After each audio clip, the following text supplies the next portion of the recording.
Hey guys, welcome back to another Q&A. It is March 24th, 2020.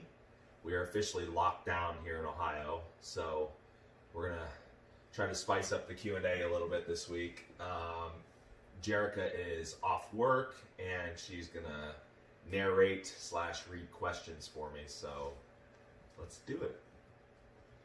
First one, how have you become so successful in your podcast? All right, so podcasts. I would say first and foremost, they're definitely very saturated at this point. They weren't quite like that when I started. Probably 4-ish years ago. So that's something to consider. I mean, obviously, the more saturated they become, the more value you're going to have to put into it to be recognized. Just like anything else, right?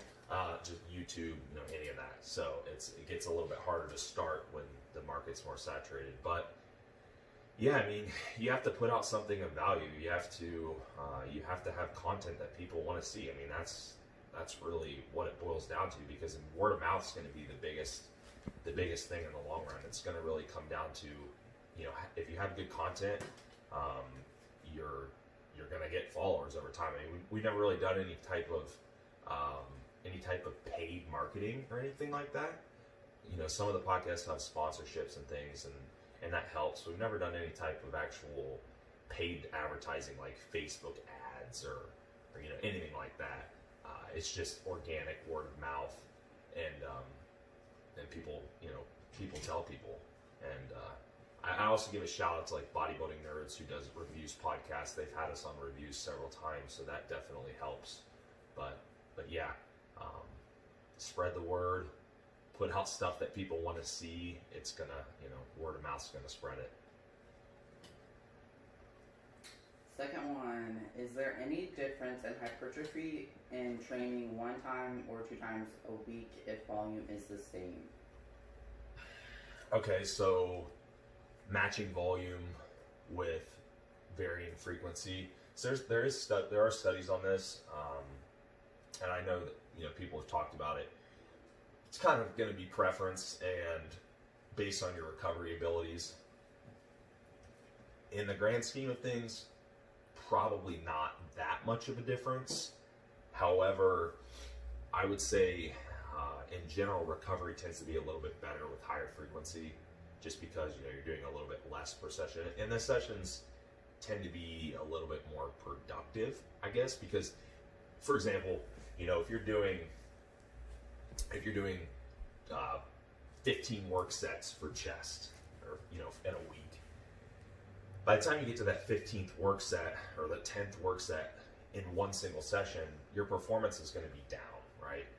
So you're just not going to get as much out of it. So in my eyes, I tend to see a little bit. It doesn't have to be crazy frequency. You don't have to be doing 4 or 5 times a week, but I do tend to see at least a little bit more frequency be beneficial if the total volume is larger on whatever muscle group you're talking about. Just from a recovery aspect, if you recover better and you perform better in the sessions, I mean, you're gonna grow more. So I would say there have been some studies, or at least a study that I know of, kind of showing some possible benefits to higher frequency. I'd probably say that's probably why that occurred. Not necessarily that it was better in any other regard, other than they just recovered better and performed better.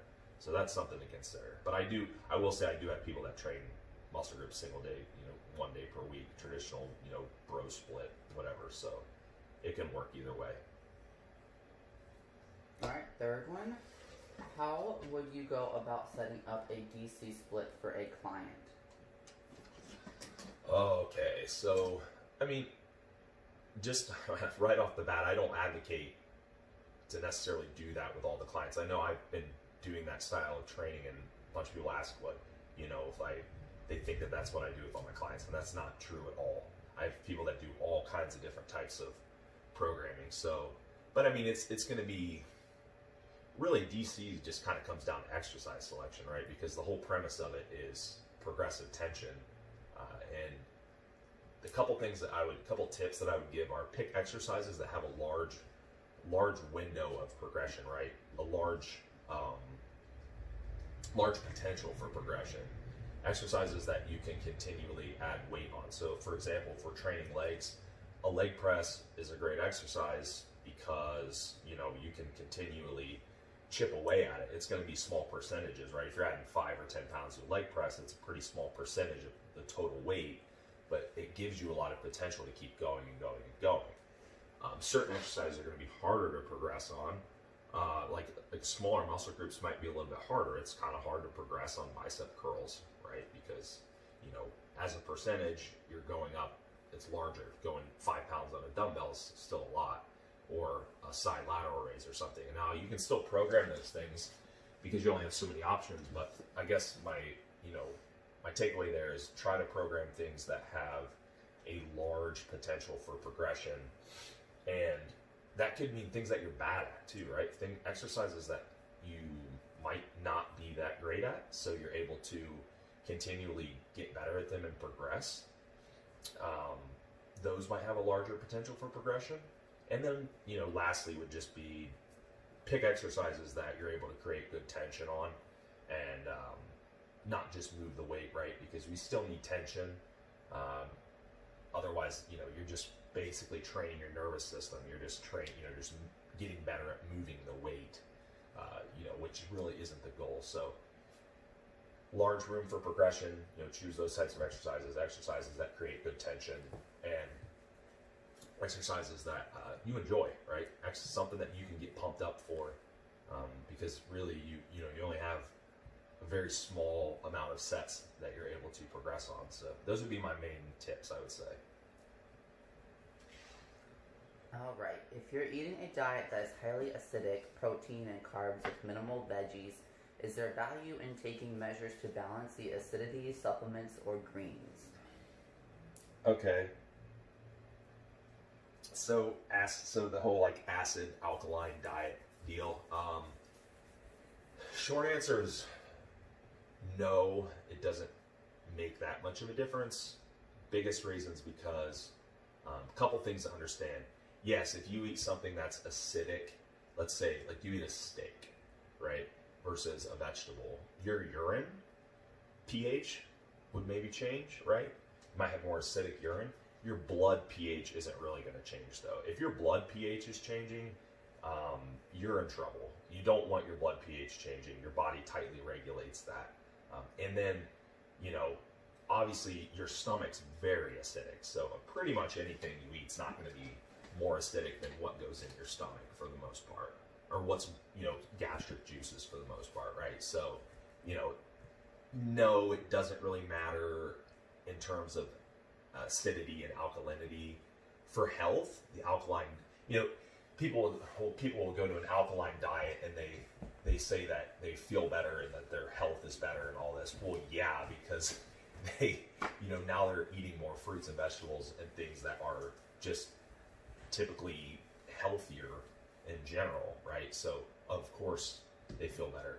It's kind of like someone that goes from a shitty meat-based diet and then eating all plant-based, but they're eating better food. Well, duh, they feel better. It doesn't mean that plant-based would be better. It just means that they're eating better, and they just have less inflammation. They just feel better. So, in the sense of actually balancing it, no, but for nutrient sake, for micronutrients and stuff, those types of foods are great because obviously they're nutritious, right? So that's kind of the takeaway there.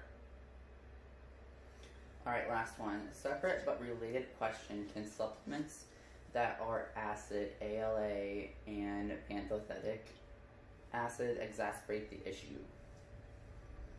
Okay, so ALA, alpha lipoic acid, and then the vitamin pantothenic acid. No. I mean, they're not. Again, it's same deal. They're acids, yeah, but so are amino acids. Again, like I said, if you consume a high protein food, it's gonna change your urine pH versus a more alkaline food. That might change that. But again, it's not really indicative of anything major, right? people with kidney issues or something, like you might see some type of adverse effect towards their values on like if they do like a urinalysis, right? But in general, no, it doesn't really make any difference. Those types of like supplements that are acidic or have an acid bound to it or whatever it might be aren't really going to cause any problems. So short answer on all that is no, but still eat your healthy alkaline foods because they're good for you. So that's the takeaway. But thanks for the questions, guys, and we'll probably still be locked down next week, so I might have my commentator again, hopefully.